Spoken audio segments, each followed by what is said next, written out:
এই গুরুত্বপূর্ণ দায়িত্ব বাদশাহ জেলাপতির উপর দেওয়া হয়েছে। গতিকে থেকে তবে মঞ্চে দায়ী বলে অনুরোধ জানাই।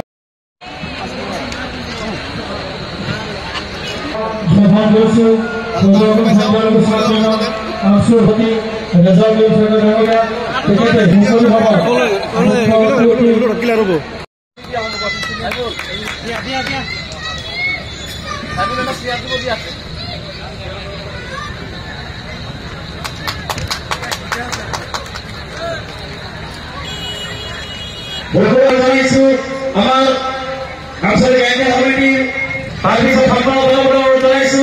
আমাৰ আৰু এজন অসমৰ অনুৰোধ জনাইছো। আমাৰ অনুৰোধ জনাইছো। আমাৰ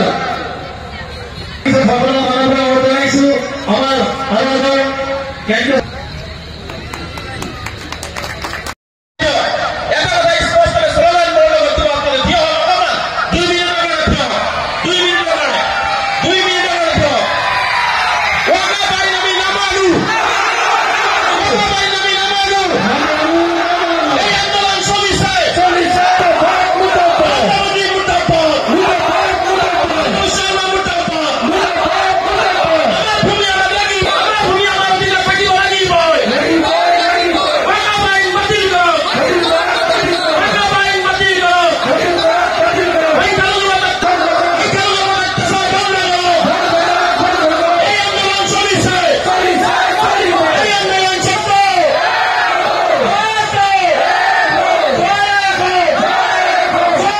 সংগঠন আছে।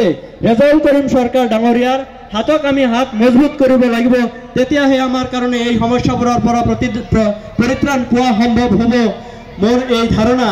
আৰু এই কথাখিনি আপোনালোকে সকলোৱে হৃদয়ঙ্গম কৰিব বুলি মই আশা পোষণ কৰি ইয়াত উপস্থিত সকলোৰে সুস্বাস্থ্য আৰু দীৰ্ঘায়ু কামনা কৰি মোৰ বক্তব্যত মই হাৰ্ড কৰি অলপ কথা কৈছোঁ। যেনেকুৱা কথা ক'ব নালাগিছিল তেনেকুৱা কথা কৈছোঁ।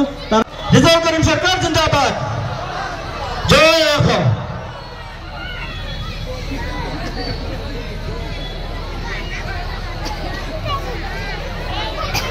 ধন্যবাদ জ্ঞাপন কৰিছোঁ ক্ষুদ্ৰতম সংখ্যালঘু ছাত্ৰ সমাজৰ সভাপতি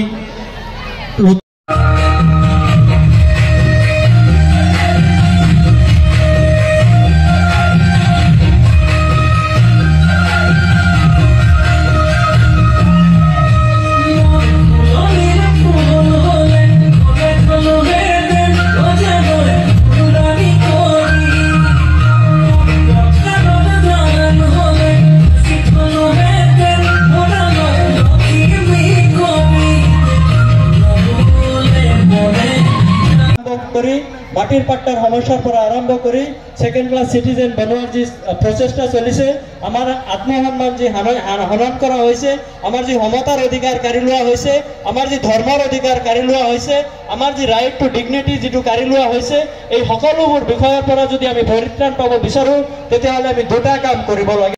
কৈছে যে আমি অসমত 40% মুছলমান মানুহ